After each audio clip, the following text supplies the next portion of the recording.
Bonjour à tous, merci d'être présents pour ce webinaire sur le legal design. Je me présente, je suis Clément, je suis accompagné de Romain Hasbrook, qui est legal designer et consultant en legal operation à RH Visual. Merci Romain d'animer ce webinaire. Merci Clément pour l'invitation. Alors du coup, nous allons donc déjà première question, est-ce que vous nous entendez bien? N'hésitez pas, vous avez un onglet chat présent sur la plateforme. Vous pouvez nous dire si vous entendez bien, si vous nous voyez bien. Vous avez également un onglet questions. Les questions, Romain répondra à toutes vos questions à la fin de ce webinaire. N'hésitez pas à en poser quelques-unes, plein, et Romain prendra le plaisir d'y répondre à la fin.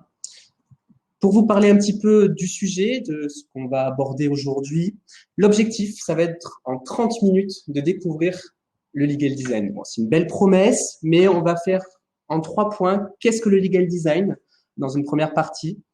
Ensuite, identifier les applications possibles liées au monde du droit avec des présentations juridiques, des documents longs, innover avec un contrat. Et un dernier point sur la place du legal design dans la transformation digitale d'un service juridique. Donc ça, c'est la promesse des 30 minutes. Pour vous parler un petit peu de D2I qui organise ce webinaire, D2I, on est une agence marketing de services intégrés et de conseil B2B. Depuis 1993, on est aujourd'hui filiale de Politico et Axel Springer depuis 2015. On a pas mal d'activités à notre arc, donc il y a de l'éditorial, du speaker sourcing, marketing B2B, networking. Principalement, on organise également des formations en inter-entreprise, en intra-entreprise ou des conférences sur des sujets d'actualité. N'hésitez pas à aller jeter un petit coup d'œil à notre agenda. Cette formation est également liée à ce webinaire est lié à une formation digitalisation direction juridique. Je vous en dirai quelques mots à la fin de ce webinaire. Je vais laisser la parole à Romain et merci. Merci Clément. Bonjour à tous. Donc, je m'appelle Romain Hasbrook. J'ai été ancien avocat. J'ai travaillé dans le service juridique d'un grand groupe et ça va faire 1 an et demi. Ensuite, j'ai été pendant 2 ans chef de projet dans une start-up digitale où j'ai fait plein d'autres choses que du droit. Et ça va faire 1 an et demi que je suis du coup legal designer et consultant en legal operation. Donc, j'ai 30 minutes pour vous faire découvrir le legal design et avec un point de vue très opérationnel.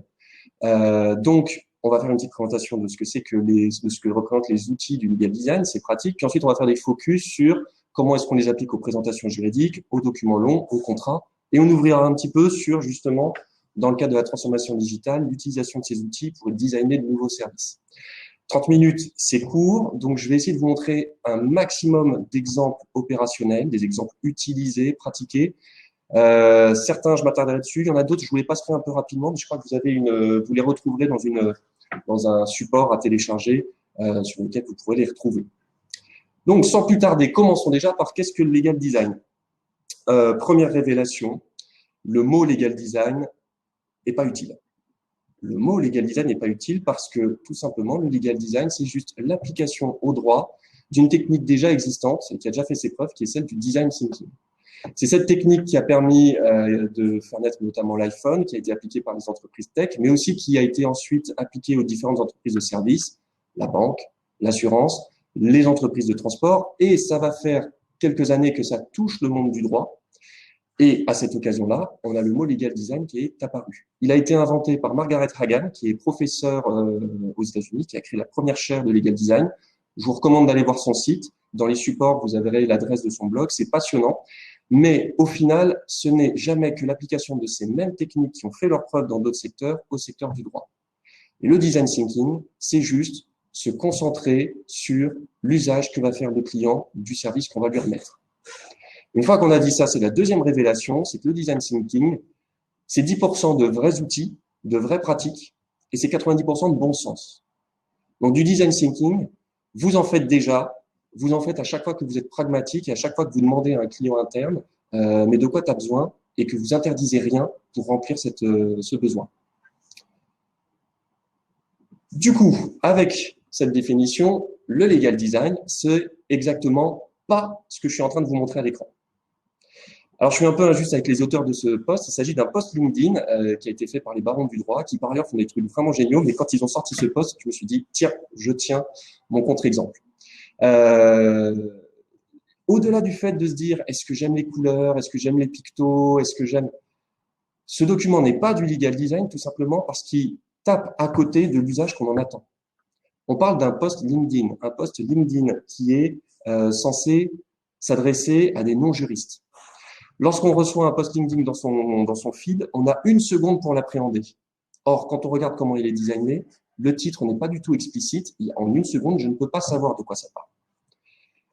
Lorsqu'on parle d'un post LinkedIn, si jamais on décide d'y passer un peu de temps, d'une manière générale, les études montrent qu'on va passer 7 secondes à en faire le tour. Tel qu'il est designé, il est impossible de faire une lecture en diagonale en 7 secondes de ce document pour savoir s'il va m'intéresser ou pas. Je suis obligé de commencer par le premier mot et de lire jusqu'au dernier mot pour savoir de quoi il retourne. Et troisième chose, il s'agit d'un post LinkedIn qui est censé s'adresser à des non-juristes. Or, dedans, j'ai des phrases du type « La vente au public de tous les médicaments produits et objets de l'article L4211-1 du Code de la santé publique peut seulement être faite par des pharmaciens. » Bien sûr, quand on est juriste, cette phrase, elle n'est pas compliquée. Mais en fait, 95% de la population française en général, ne supporte pas ce type de phrase. Et moi, ce que j'ai découvert, c'est que quand je suis passé en entreprise, même des responsables, même des directeurs ne supportent pas ce genre de formulation qu'ils considèrent beaucoup trop ampoulée. Donc, le legal design, ce n'est pas prendre un document juridique traditionnel et y ajouter des pictos. On peut, après une certaine démarche, se dire on a besoin de pictos, on va les utiliser. Mais le legal design, ça peut aboutir tout simplement à structurer un mail de 5 lignes différemment. Je vais vous montrer. Par exemple, le legal design, exemple tout à fait simple et évident, surtout quand on est dans un service juridique, c'est se dire, en tant que juriste, si je dois donner une consultation à une responsable juridique et que je sais qu'elle va la pitcher devant un board, plutôt que lui remettre un PDF de 10 pages, c'est une évidence, je vais lui proposer de lui remettre directement des slides à réutiliser. Quand j'en parle aux avocats, très souvent dans la salle, j'ai 2 tiers des avocats pour qui c'est un peu une révolution. Dans un service juridique, normalement, on est déjà sensibilisé à ça. Parfois, on se dit, oui, mais je peux pas remettre, j'ai besoin de remettre un rapport qui va faire 50 pages. Chose très importante. Le legal design, ce n'est pas simplifier quelque chose qui a besoin de longueur. Si vous avez besoin de donner un document de 50 pages, vous restez sur 50 pages. Si vous avez besoin de donner une consultation qui va faire 120 diapositives, vous donnez 120 diapositives. La question n'est pas de la raccourcir, la question c'est de la structurer de façon à donner le maximum de facilité à votre utilisateur pour qu'il puisse en faire un usage auquel il destine cette consultation. Donnez dans cette consultation de 150 diapositives les 3 ou 4 diapositives déjà faites, déjà formatées, déjà vulgarisées qui pourront passer dans une présentation en codir. Ça va être, par exemple, si vous faites un modèle de contrat qui va être utilisé par des opérationnels, des commerciaux, vous savez que les opérationnels et les commerciaux, eux, ils travaillent avec des bibles, ils travaillent avec des process, avec des procédures. C'est prendre ces bibles, ces process et ces procédures et structurer vos documents en utilisant le même vocabulaire, le même déroulé, rendez-vous R1, rendez-vous R2, les mêmes points d'attente, et voire même anticiper sur un truc qui est qu'un commercial a toujours besoin de montrer qu'il a fait bien le travail. Donc, plutôt que de lui donner une consultation statique à lire et à apprendre, lui donner un document sur lequel il va cocher des cases pour montrer ensuite qu'il a fait le travail et qu'il peut avoir sa prime. Par exemple, de tout ça, on en tire la conclusion que ce type de consultation traditionnelle. Alors là, je suis en train de vous montrer une consultation que m'a fait une notaire à titre personnel pour un sujet de copropriété où il s'agissait de toilettes sur le palier. C'est très privé ce que je vous partage là. Mais j'aime beaucoup cet exemple parce que la notaire ne savait pas que j'étais ancien avocat et ça ne l'a pas gêné pour m'envoyer un document de 5 pages qui par ailleurs était brillant. On avait un vrai sujet de droit de la copropriété pointu. Il était brillant. Mais la réponse à ma question était disséminée ici, ici et ici, dans les parties jaunes. Par ailleurs, alors que cette personne, pour elle, ne savait pas que j'avais un background juridique, ça ne la gênait pas de me mettre des phrases du type afin de régulariser la situation, je vous propose tout d'abord de rechercher la qualification juridique des water closets situés au premier étage. De la détermination de cette qualification juridique découleront les modalités applicables de cession. Cette consultation, moi derrière, elle me servait à quoi? Elle me servait à pitcher devant les autres copropriétaires au cours d'une assemblée de copropriété avec des bouteilles de bière, avec des gens de tous les milieux, avec des gens de tous les niveaux d'études. Je devais leur pitcher le fait que j'avais besoin d'une résolution en AG et que cette résolution, même si elle pouvait sembler bizarre, je n'étais pas en train de les arnaquer. Avec ce document-là, je pouvais pas leur transmettre. Je pouvais pas leur donner tel quel. J'étais obligé de le réinterpréter et du coup, je perdais l'effet de légitimité que je voulais avoir. Ce document était juridiquement parfait, mais pas conçu pour mon usage. Les consultations, à force de m'être cogné au mur dans mon parcours professionnel, j'ai commencé à sortir quelques règles pour mes consultations. C'est par exemple, si une consultation consiste à expliquer à un opérationnel, à un responsable, comment et dans quel cadre il peut notifier à un partenaire qu'il n'a pas respecté le contrat. Pour un opérationnel qui travaille avec 15-20 partenaires sur le même type de service, systématiquement, il devait envoyer des mails pour faire des rappels à l'ordre. Je lui avais fait une consultation où je lui expliquais. Il avait parfaitement compris. Le problème, et ce que j'avais pas anticipé, c'est que envoyer un mail qui a un effet juridique est souvent source d'angoisse pour un opérationnel. Et très souvent, j'avais des allers-retours où la personne disait, j'ai tout bien compris, mais est-ce que tu peux me valider ce mail-là? Au fait, il m'a répondu ça. Est-ce que je peux faire comme ci? Qui je mets en copie? Est-ce que tu peux? Le problème n'était pas un problème de compréhension de l'info, le problème était un problème d'angoisse par rapport au fait de cliquer sur le bouton et d'envoyer le mail. Donc, je lui ai renvoyé la consultation en faisant une simulation de mail commentée. C'est une chose de dire dans une consultation, vous devez penser à notifier tel service, c'est beaucoup plus simple et on évite des allers-retours si vous simulez un petit champ CC et que vous, ici, CC, et que vous dites, ben voilà les adresses des gens que vous devez mettre en copie dans tel cas. Le but était pour moi d'économiser du temps d'aller-retour. Et en plus de ça, à côté, vous avez un utilisateur qui a le sentiment que plutôt qu'une consultation lourde, vous lui avez donné un outil avec des paragraphes prêts à copier-coller. Ça, c'est juste un document Word. Je suis pas allé chercher un designer pour faire ça. C'est un document Word avec un tableau trafiqué pour ressembler à un modèle de mail. De l'autre côté, quand je devais faire des consultations qui allaient terminer en pitch, je les structurais de cette façon-là. Je reviendrai un petit peu dessus, mais avec une structuration en mode cartographie puis décantation de l'information. Je ferai un focus là-dessus. Pareil, une notice qui devait être donnée à des commerciaux qui passent leur vie en voiture, qui se garent à la dernière minute, débouchent chez le client, sortent les dossiers, ils lui font signer des contrats et doivent respecter un process. On leur avait fait une notice sur les risques, quel contrat utiliser, quelles questions à poser, dans quel cadre. On s'est rendu compte que cette notice, c'était un deuxième document qu'ils devaient apprendre en plus du maniement des contrats qu'ils devaient sortir pour le client. En parlant avec leur responsable, on a abouti à ce format que vous voyez en haut. Ce format, c'est juste la consultation imprimée sur un format A3 plié en deux pour faire une pochette. Et plutôt que de mettre un texte brut, c'était un texte sous forme de cases à cocher. Ce qui permettait finalement aux commerciaux de faire imprimer par leur assistant différents dossiers, 5 dossiers avec tous les contrats prêts, de débarquer chez le client, de l'ouvrir et de suivre sur le dossier même, sans avoir à sortir un autre document ou le consulter sur son ordinateur, sur le dossier même, sur les outils qu'ils utilisaient, ils avaient le contenu de la consultation juridique et ils pouvaient cocher les cases pour ensuite le rendre signé en disant « j'ai suivi le process, s'il y a un problème, c'est pas mon fait ». En dessous, vous verrez un type de consultation avec un schéma. Là encore, on peut se dire « mais tiens, ce schéma-là, on peut considérer qu'il est moche, c'est un peu ancien ». Ce schéma-là, on en a eu besoin. C'est le type de consultation qui a un enjeu politique. Il fallait qu'on convainque des responsables régionaux de s'embarquer dans un process juridique où on allait refondre tous les textes qui structuraient le groupe, et ça allait prendre 6 mois, on allait leur prendre plein de temps au travers d'ateliers, on allait débourser 200 000 € de frais d'avocat. On n'arrivait pas à les convaincre avec des notes, avec des rapports. Quand on a fait cette diapositive, c'était juste pour dire, écoutez, voilà aujourd'hui la situation de nos textes. Ils se sont empilés historiquement et ils sont plus raccords les uns avec les autres. On a besoin de tout refondre. C'est bête, mais cette simple diapositive, elle nous a permis de débloquer une énorme situation politique. Donc là, c'est un exemple de schéma mis dans une consultation, pas pour faire sympa, juste parce que là, on a identifié qu'on avait un besoin politique. Pareil, une consultation qu'on va envoyer à 1000 associés pour leur expliquer qu'un nouveau process qu'on a instauré dans le règlement ne va pas les spolier.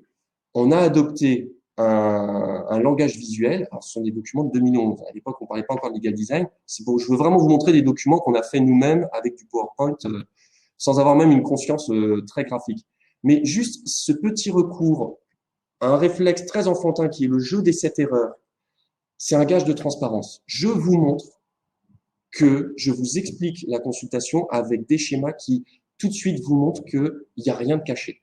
Là encore, on l'a pas fait parce que c'était sympa, on l'a fait parce qu'on avait vraiment besoin d'appuyer un maximum sur un besoin de transparence. et on l'a intégré dans le contenu juridique. Mais ça peut s'appliquer, ces techniques-là peuvent s'appliquer à un simple mail.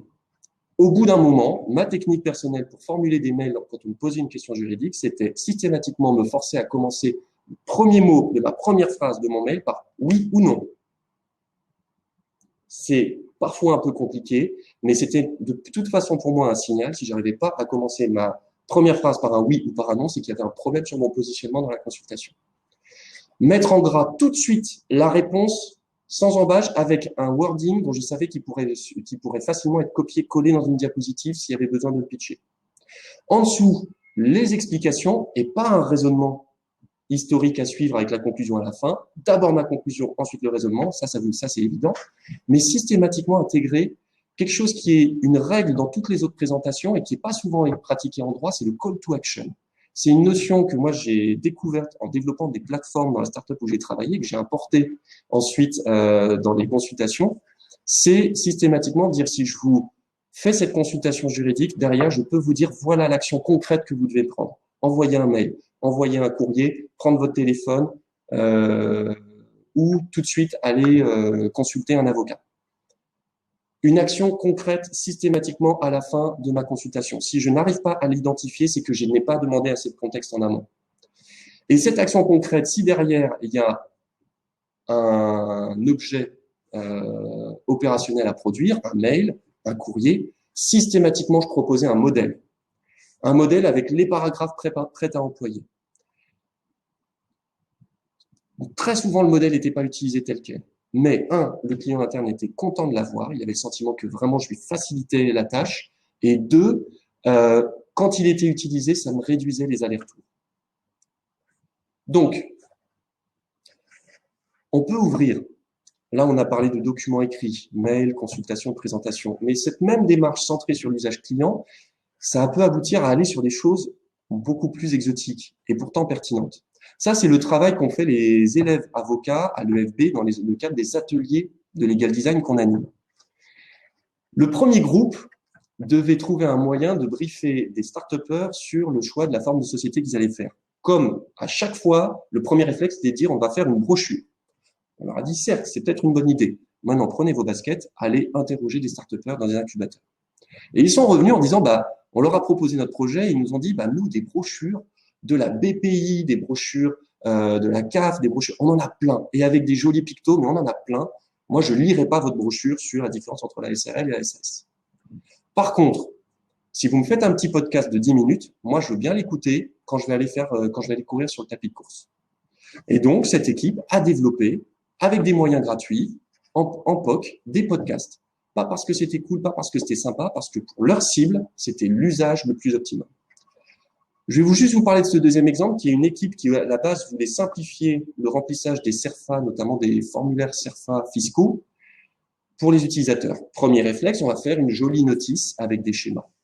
Le problème, c'est que des notices, il en existe déjà. Et on est sur le même sujet que pour la consultation où je vous ai montré un modèle de mail. Les gens comprennent les notices, comprennent les cases, comprennent ce qu'ils ont à faire, mais ça les angoisse. Et quand ils sont revenus avec des témoignages d'utilisateurs, ils ont dit, mais le problème, c'est l'angoisse. Et donc, ils sont allés naturellement sur un autre format qui était de faire des vidéos en live, du live streaming, où ils remplissaient en direct un CERFA et ils commentaient.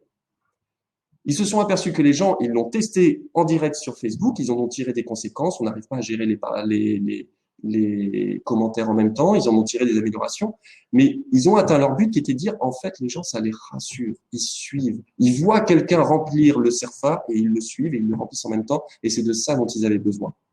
Parce que l'explication, au fond d'eux, ils l'avaient comprise. Je remets les choses en contexte. Ces méthodes de legal design, elles font partie des différents blocs qui constituent le passage des services juridiques de fournisseurs d'informations juridiques aux fameux business partners. Là-dessus, je ne vais pas vous faire un cours théorique, mais sachez qu'il y a tout un tas de mesures à prendre qui sont décrites très bien par le site CLOC, qui constitue ce qu'on appelle aujourd'hui les legal operations. Juste pour vous dire, pour moi, le legal design, même s'il n'est pas cité expressément, il se situe dans ces deux cases. Donc, c'est pour vous dire, ce n'est qu'un des aspects de tout ce qu'il faut mettre en place à côté pour vraiment devenir un pourvoyeur de services centré sur l'usage client. Juste ça, c'est pour vous montrer, mais je pense que vous la connaissez tous. C'est la fameuse étude du cercle Montesquieu qui montre que c'est une des attentes principales des directions juridiques que de passer du rôle de fournisseur de formation juridique au rôle de business partner. Donc, maintenant qu'on a vu ces méthodes-là et qu'on a vu quelques exemples, on va faire un focus sur les présentations juridiques. Ça, a priori, c'est le parcours utilisateur d'un responsable juridique ou d'un juriste qui est en contact avec son avocat. Vous le retrouvez dans le support, je ne vais pas le détailler, c'est quelque chose que je montre aux avocats parce que souvent, pour l'avocat, l'histoire s'arrête ici, l'envoi du mémo, et souvent l'avocat ignore cette partie-là, le moment où vous allez pitcher le mémo devant un comité de direction ou devant vos supérieurs, le moment où vous allez briefer les opérationnels sur ce qu'il y a à faire, et le moment où les opérationnels vont former leurs équipes pour mettre en place de nouveaux process. Je vais me concentrer sur cette étape-là, l'étape où on pitch la solution juridique. Je vais vous donner mes recettes très rapidement, on peut en appliquer d'autres.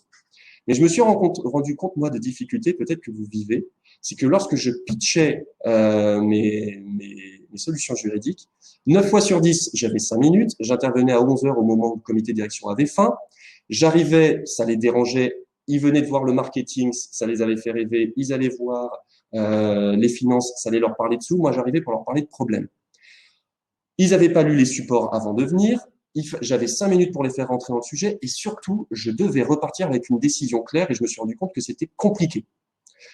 Donc, si on se centre sur cet usage, que ce soit le vôtre ou que ce soit celui du responsable pour qui vous faites un rapport juridique ou une note juridique, vous devez prendre en considération ces difficultés et les résoudre dès l'envoi de la consultation.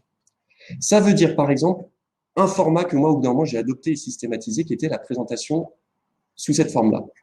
L'idée, c'est d'avoir une diapositive qui cartographie l'ensemble du sujet. Ce que je vous ai montré sur le mail, je le mettais sur la diapositive.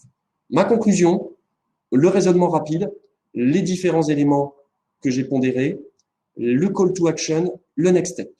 Et j'utilisais un code couleur qui était sur ce sujet-là, ma préconisation, c'est feu rouge, feu orange, feu vert. Cette idée de je commence par oui ou par non. L'idée était de dire, cette diapositive, je peux pitcher mes 15 minutes uniquement, mes 5 minutes uniquement dessus. Mais je pouvais avoir 50, 60 diapositives derrière que par ailleurs j'avais envoyé sous format PDF et qu'ils avaient imprimé. Mais à ce moment-là, j'avais un fonctionnement comme sur un site web.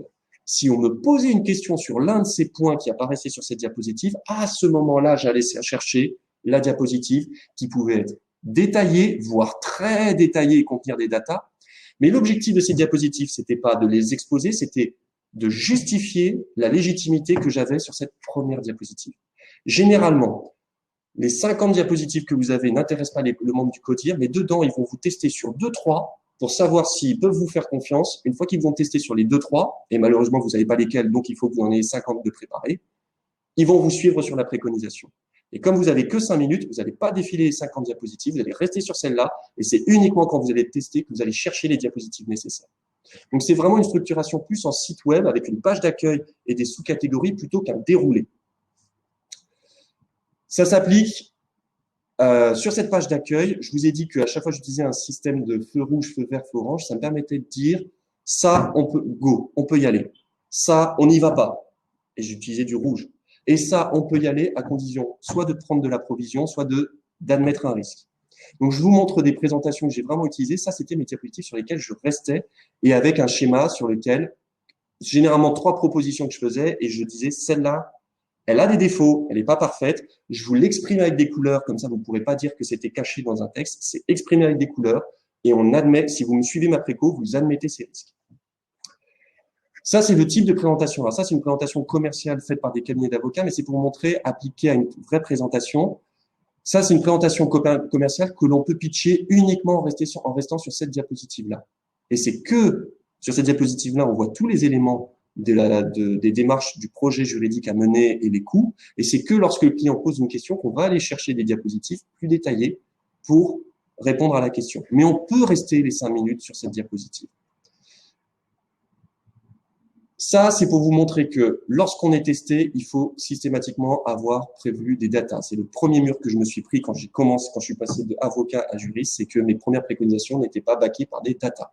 On peut backer n'importe quelle préconisation juridique par une étude chiffrée.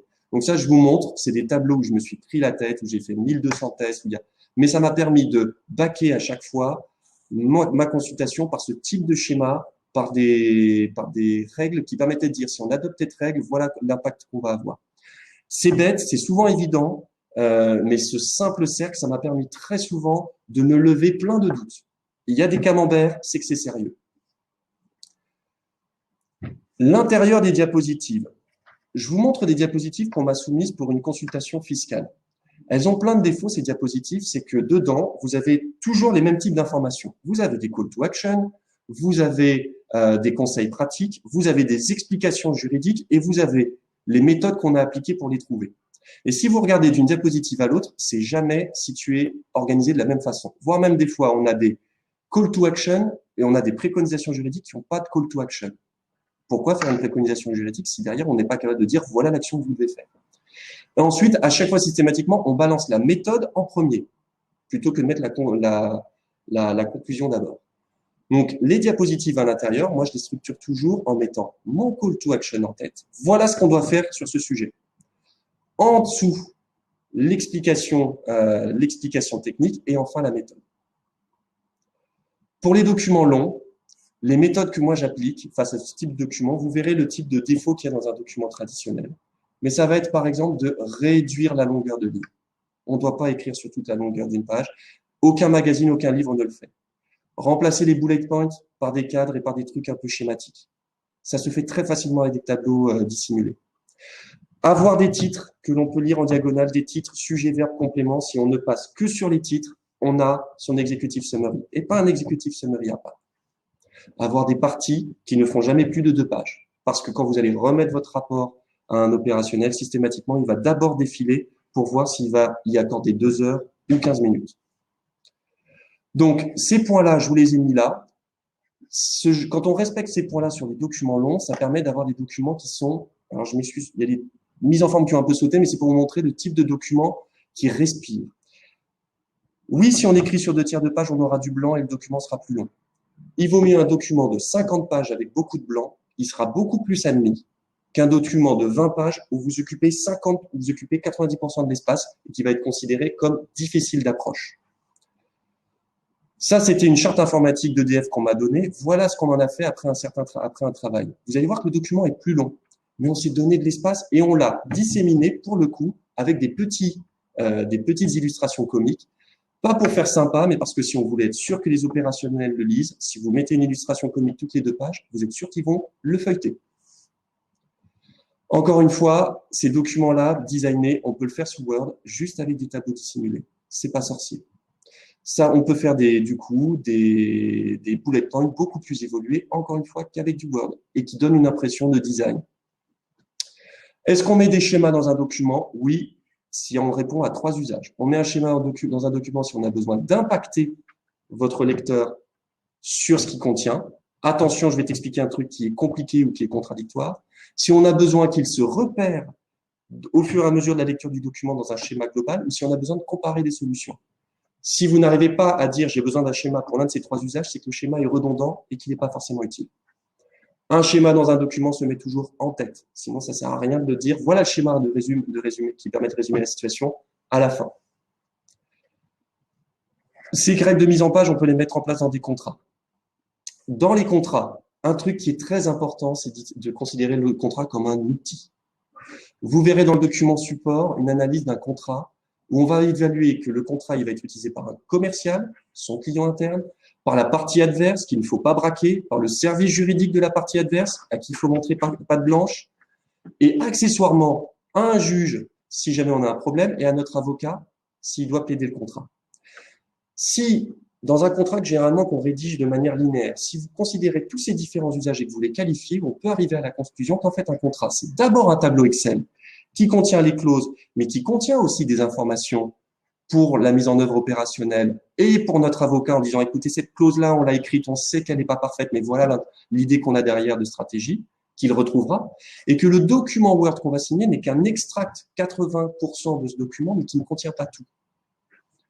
C'est ce qui fait qu'aujourd'hui, moi, je considère qu'un contrat doit d'abord se travailler sur un tableau et pas dans un document Word. Ça permet d'aboutir à ce type de contrat avec un schéma d'entrée sur les obligations respectives qui permettent de faciliter la négociation, une lecture avec l'intention des parties qui permettent à l'opérationnel de suivre le contrat, Les obligations avec des couleurs, une obligation par ligne et par partie, et pas mélangées, qui permettent de donner patte blanche à la partie adverse et de lui montrer qu'on n'est pas en train d'essayer de lui faire un coup tordu. Et les explications techniques pour le juge et notre avocat, mis à part en disant c'est pas nécessaire à l'opérationnel de les lire pour comprendre. Ça, on le met uniquement si je devais y avoir un problème sur cette clause. Encore une fois, on ne simplifie pas, on décante l'info. Dans les 30 secondes qui restent, je vais juste vous montrer que ces méthodes-là, on peut les appliquer à des consultations, à des contrats. Mais pourquoi est-ce qu'un service juridique donnerait que des consultations et des contrats? Très rapidement, dans le support, vous trouverez la démarche type pour essayer de se poser la question face à des demandes internes. Qu'est-ce qu'on peut faire pour aider nos clients internes? Au-delà de simplement donner des consultations ou des contrats, qu'est-ce qu'on peut inventer de nouveau? Je vous la laisse, c'est la démarche de design thinking. Si vous l'avez déjà pratiqué sur d'autres secteurs ou que vous avez déjà participé à des ateliers, c'est la même adaptée à des supports juridiques. Ce qui est très important dans cette démarche, c'est le parcours utilisateur. C'est toujours la phase qu'on considère comme simple et qui, en fait, si on la back, nous fait passer à côté de plein de choses. C'est elle qui a permis d'inventer l'iPhone. C'est elle qui a permis d'inventer Uber. Uber n'est pas une invention innovante, c'est juste une superbe application d'un parcours utilisateur très détaillé et fait sans concession. Quand vous faites un vrai parcours utilisateur et cette démarche, ça vous permet de prendre et de pitcher un document actuel existant en montrant les points positifs. C'est ce que je rends généralement à mes clients, en montrant les points positifs par rapport à l'usage qu'on le destine et les points sur lesquels il va taper à côté. Pas parce qu'il est mauvais, mais parce qu'en fait, il n'est pas designé pour l'usage qu'en auront les clients, et de proposer des pistes. Pour le côté créativité, ça, je vous mets cette diapositive, c'est pour vous montrer que quand vous voulez tester un nouveau format, interrogez-vous sur le wording, sur le visuel, sur l'UX et sur le support. Et ça, ce sont juste des idées de domaines extérieurs et vous pouvez vous dire, tiens, si je voulais faire une consultation en emballage, visuellement, qui donne la même impression qu'un emballage. Ça peut sembler absurde, mais si vous creusez cette idée avec des méthodes de brainstorming, il peut en sortir des choses intéressantes, notamment faire une consultation en format pochette. Donc ça, je vous le donne. Si vous voulez, dans les questions, je vous expliquerai un peu comment on l'utilise. Mais voilà, essayez de tester vos rendus actuels avec ce type de test. Ça permet de faire des choses originales. Le legal design, on le trouve partout. Dans la série de Tchernobyl, vous avez une séquence de legal design magnifique que je vous conseille de retrouver sur YouTube, qui est la plaidoirie finale. C'est une séquence de legal design. Important, avoir un parti pris, ne pas vouloir tout faire dans un document. Si vous faites un document simple, il ne sera pas exhaustif. S'il est ludique, il ne sera pas fonctionnel. Word, c'est fonctionnel, c'est pas ludique. S'il est pratique, il ne sera pas éducatif.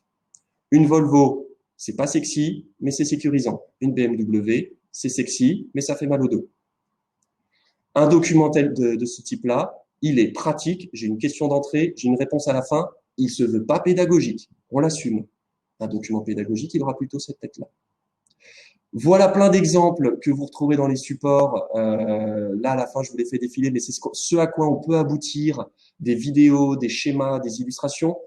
Il faut rien s'interdire tant qu'on est capable de le justifier par rapport à l'usage client. Et n'ayez pas peur des outils. Ça, c'est un exemple de page web uniquement fabriqué avec du PowerPoint trafiqué. On peut faire des trucs très évolués avec juste du PowerPoint. Quelques références bibliographiques que vous trouverez à la fin, que je vous conseille d'aller voir, des livres et des sites internet. Et je suis disposé à répondre aux questions. Merci Romain, merci pour cette présentation. Juste deux, trois petits mots avant de passer aux questions. Merci en tout cas pour votre écoute. Vous retrouverez plus de sujets sur la digitalisation de la direction juridique avec une formation qui aura lieu le 31 mars prochain sur Paris, qui sera présentée par Milik Boudma, que vous connaissez bien, je crois, qui est président chez Hercules Legal Tech Company. Voilà, on parlera outils, méthodes et bonnes pratiques pour mettre en œuvre la transformation digitale de votre organisation. Passons tout de suite aux questions. Alors, est-ce que vous avez des questions? Donc, dans l'onglet questions, vous n'avez pas eu de questions. N'hésitez pas, du coup, à poser toutes les questions sur l'onglet questions qui se trouve à côté de l'onglet chat. Si vous avez des questions pour Romain, on est là pour y répondre. Dans le chat, si nous n'avons pas eu de questions.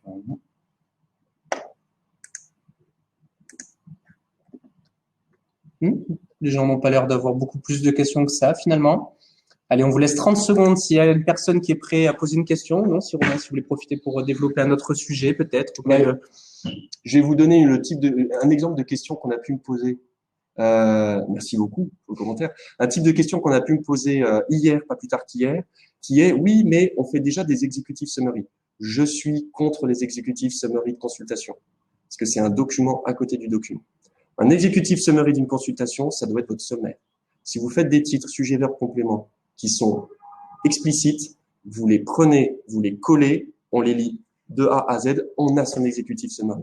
Donc, à la question qu'on pourrait me poser qui est, mais si on fait un executive summary, est-ce que c'est utile? Moi, je trouve que c'est pas le bon angle. L'executive summary, c'est le document, mais en prenant que les informations mises en exergue. Merci. Des retours comme quoi c'était très intéressant. Allez, on vous laisse encore 30 secondes si une personne a une question, sinon c'est bon. Écoutez, merci pour ces retours, Isabelle. Merci Virginie, merci Régine pour ces retours positifs. Merci Romain, en tout cas, pour Merci Clément. Super présentation. Voilà, n'hésitez pas à nous retrouver, à retrouver également Romain sur son site web RH Visuel. Voilà. Merci beaucoup en tout cas pour ce webinaire. J'espère que ça vous a plu, que ça a répondu à avoir toute une vision plus claire sur qu'est-ce que le legal design. Et au bientôt. À bientôt. Merci beaucoup. Merci beaucoup. Au revoir. Au revoir. Merci.